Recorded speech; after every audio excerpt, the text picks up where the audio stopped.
Wow, amazing. I can watch this later.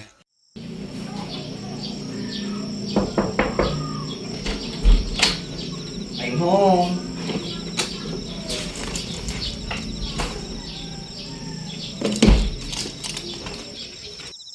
Wait, I forgot to watch the movie that I saw earlier.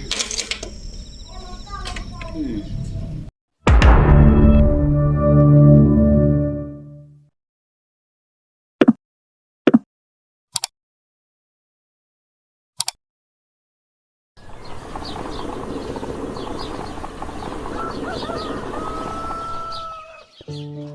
Renovation plays a crucial role in enhancing the functionality, aesthetics, and value of a house. It allows homeowners to modernize outdated fixtures, improve energy efficiency, and create a space that aligns with their lifestyle and preferences. Beyond the tangible benefits, renovation also fosters a sense of pride and satisfaction in homeowners as they witness the transformation of their living space. Moreover, a well-executed renovation increases the resale value of the house, making it a wise investment for the future. Ultimately, renovation breathes a new life into a home, turn it into a personalized sanctuary that reflects the unique style and needs of its habitats.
Hello, love. I just want to remind you pala about the renovation of our house. Oh yes, love. I'm on my way to meet Engineer EJ. Alright, I hope to visit there next time. I'm sorry, I'm just too busy right now. Yes, love. No worries. I know how busy you are. But next time, we will go there together. Yeah, I badly want to see the house kasi, and it's been so long since I saw that house, and I'm ready for the renovation. I'm ready for the Okay. result. Yeah, okay. All right, love. Bye bye. Bye.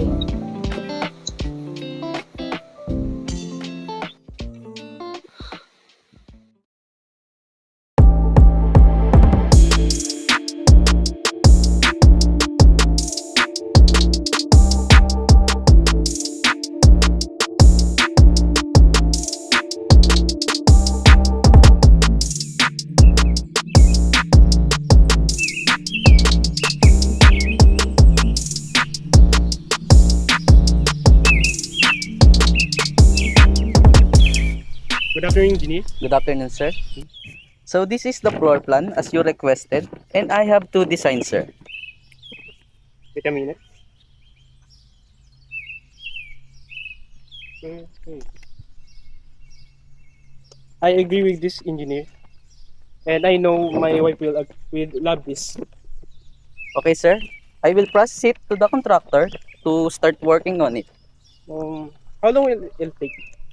It has a process, sir, and I would like to discuss it with you.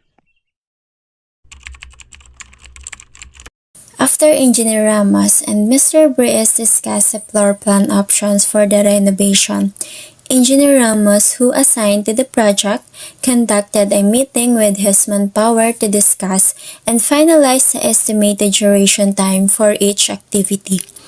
All the materials and the manpower required for the construction of Mr. and Miss Breis' house have been prepared for the operation.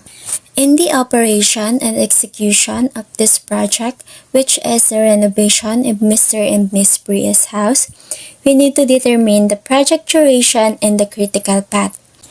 Alright, to understand more why is critical path method is used in this sort of project, we need to identify first the following question in our mind. What does the critical path method means? How do I identify tasks in the critical path? What are the key steps involved in calculating the critical path? And why is it important in project management? So let's begin with this question. What is critical path method? Okay, so critical path method or CPM was developed in the late 1950s as a method to resolve the issue of increased cost due to inefficient scheduling. This is where the critical path method comes into play. It's a technique for determining the longest sequence of dependent tasks and identifying which tasks are critical to the project's timeline. In critical path, it involves 3 steps. First is identifying all the tasks. Second one is determining their dependencies. And the last one is estimating the time needed for each task. So once we have all the tasks and their dependencies mapped out, we use techniques like forward pass and the backward pass to calculate the earlier start and the finish time for each task. By subtracting the earliest start time from the earliest finish, we can calculate the total float for each task, which tell us how much leeway we have before it becomes critical. Aside from the critical path method, we also need to discuss the critical path diagram. A critical path diagram is a visual representation of a project task highlighting the longest sequence of the dependent task that determines the project's duration. It helps project managers identify key milestones and allocate resources effectively to ensure timely project completion. So here is the example of the critical path diagram. Alright, now that we've learned the principles of the critical path method, we can now proceed to the discussion of the topic. Let's create first the project activity schedule and do the network diagram for us to get the critical path. Here are the following steps or procedures that we need to follow in performing critical path method networking. First is we have to construct a project network. Second is perform forward and backward passes. Third one is determine project completion time, calculate slacks values, and the last one is state the critical path. So now that we know the steps and procedures and how to get the critical path, we can proceed to computation. First, let's create the project's activity schedule. As you can see, we have here activity, predecessor, and the duration time. In activity, we have A, B, C, D, E, F, G, H, I. And in predecessor, we have here 0, A, B, C, E and D, E and F, and H and G. And the last one is in the duration or the time, we have 5, 10, 13, 7, 3, 9, 4, 3, and 7. In this method, we will use this convention node here. So as you can see, we have 3 columns and 2 rows. And we will start in the first column where A represents the activity description and T represents the estimated activity duration. In the second column, we have ES and LS, where ES means the earliest time can start, while LS is the latest start time. The last is EF and LF, where EF is the earliest finish time and LF is the latest finish time without exceeding the project's time complexity. Now that we have the project activity schedule and convention node, let's construct first the flow of activity given so that we can visualize the diagram of the full network and the next procedure. Okay, here's our network diagram. And let us take a minute to understand what does it means. As you can see, this is what we call a project network diagram, and it is based on the given table earlier, where this is the start and this is the finish.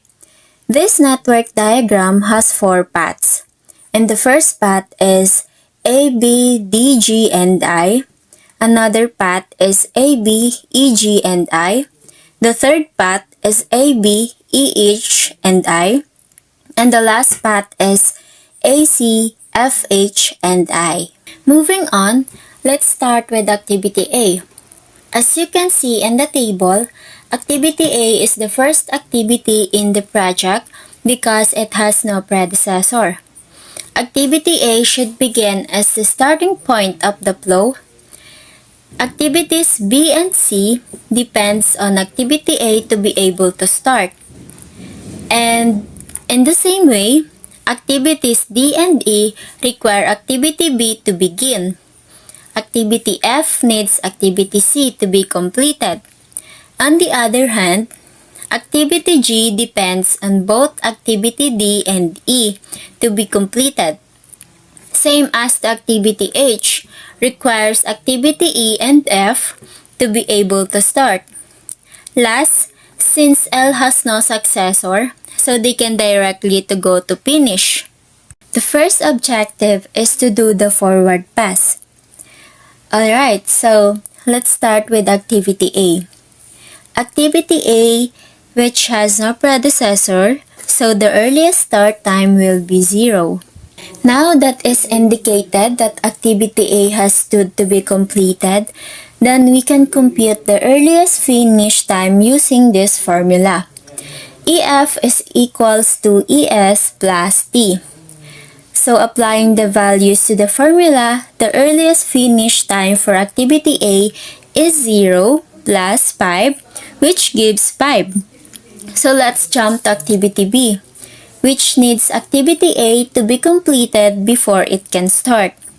Since activity A has earliest finish time is 5, then the activity B will have this earliest start of 5, and with an activity time of 10 days, B will have the earliest finish time of 5 plus 10 is equals to 15. Proceeding to activity C, where we take the value of activities A earliest finish time is 5, we add it to 13 days, which is the duration of it, so we can get 18 as early as finish. Now, we will go to activities that depends on activity B. Let's start with the first one, which is activity D, where it needs activity B before it can start, since the earliest finish time for B is 15, and when an activity time of 7 days, they will have the earliest finish time of 7 plus 15, which gives 22. The last activity depends on activity B is activity E, where we also get the 15 as the earliest time, plus with an activity time of 3, we can get 18. Next is activity F, needs activity C to proceed, which is 18. Then add it to 9, which is activity time, which gives 27. Now we will continue to activity G, which needs D and E. For activity G's earliest start, we will get the highest value from D and E. So since the earliest finish time where D and E are 22 and 18, respectively, based on the given provided, the earliest time G can start is 22. So in other words, the highest of the earliest finish times preceding activity with the activity's earliest start time. So G finishes at 4 and 22, which gives 26. So let's proceed to activity H, which has predecessors in activity E and F. Since the highest earliest finish time is 27, activity H can start earliest time as 27 and finish at 30. Lastly, activity I is the last activity in the forward pass and it depends on activities G and H. We will get the highest earliest finish time just like we did in the last activity. So getting 30 to activity H as the highest value to identify the earliest start of activity I and add it to activity time which is 7, that will be 37. Since activity I has no predecessor, we can say that the earliest finish time or the project's completion time based on the activities is 37 days.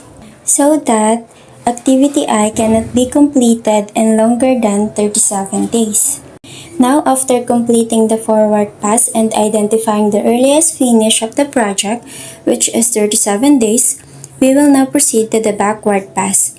We will determine and identify the latest start times using this formula. Latest start or LS equals the latest finish or LF minus activity time. Then let's start the backward pass. For I, the latest start time will be 37 minus 7 is equals to 30. So 30 will be the latest start time for activity I. On the other hand, activity G and H will get the latest start time of activity I, which is 30 as their latest finish time. So for activity H, it will be 30 minus 3 will be 27 as its latest start time.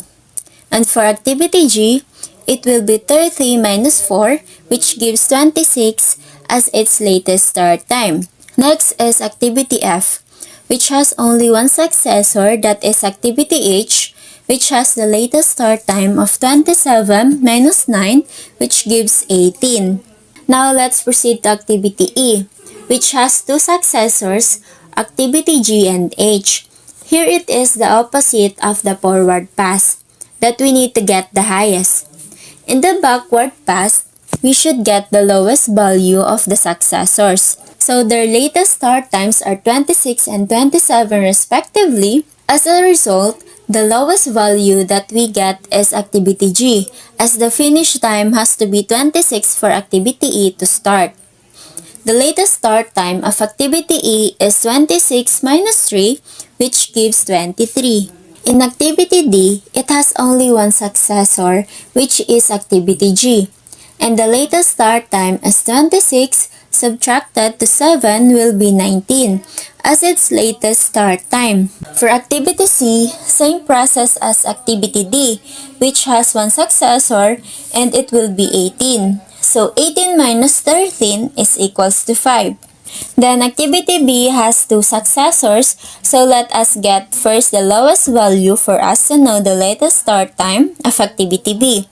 And based on the given, the latest start time of activity B to start is 19, so 19 minus 10 will be 9. Lastly, we have here activity A, and since A has two successors, we get the lowest value from B and C to proceed. So as you can see in the given, the lowest value is activity C, which is 5. We will subtract by 5 minus 5, which will be equal to 0. Alright, so after we get all of this, we have already done the forward and backward pass process of the project network. We will now proceed on how to get the slacks. So, floater slack is an activity defined as the amount of flexibility of a given task. It indicates how much a task can be delayed without impacting subsequent tasks or the project end time. And it is computed by using either this formula, latest start minus earliest start, or the latest finish minus earliest finish. Let's substitute the given value from the computed activity to the formula. So the slack for activity A will be 0 minus 0 is equals to 0, and 5 minus 5 is equals to 0. So the slack for activity B will be 9 minus 5 is equals to 4, and 19 minus 15 is equals to 4. Slack for activity C will be 5 minus 5 is equals to 0, and 18 minus 18 is equals to 0. For activity D, the slack is equals to 4. For E is equals to 8. For activity F will be 0. Activity G is equals to 4. H is equal to 0. And lastly, activity I will be 0. Now those activities with a slack of 0 respectively cannot be delayed at all without extending the project's completion. Specifically, those activities are A, C, F, H, and I. While activities that have value of slack above 0 will have time to be delayed, but the project will still be completed within 37 days. For example, activity B can begin anytime between day 5 and 9, and it can be finished anytime between day 15 and 19. However, D can be delayed up to 4 days and the project will still be completed in the 37 days. So, the activities of zero slack are called critical activity and they form the critical path in the network. And as you can see, the critical path here is A, C, F, H, and I. And that is how to construct a critical path method network diagram. That will be the end of our discussion about the critical path. I hope you'll understand and learn how to get the critical path and its principles, how to make a network diagram, and how we get the slacks. Building out a project roadmap can help you visualize what needs to be done to reach your end goal. And the critical path method helps you do exactly that because it's a project management technique that involves mapping out key tasks or critical tasks necessary to complete the project. That will be all. Thank you so much. Okay, engineer, just update me for more info. Okay, sir. In just 37 days, we will finish this project. Okay, thank you so much for that. Thank you.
Hey, love, engineer just texted me What about it? About our house. Is it ready for turnover? Oh, yes, love. Oh, we can just go there right now. Oh, let's go.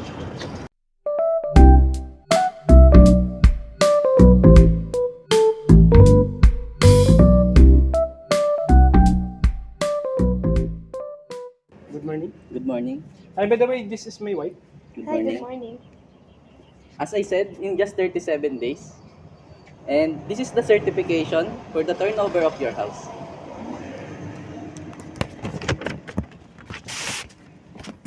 Love, look.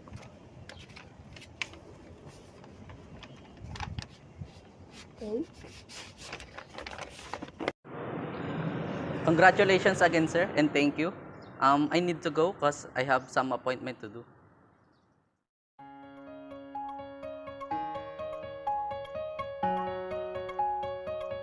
Wow, love, I didn't expect the house to look like this. This is it, love. Made it.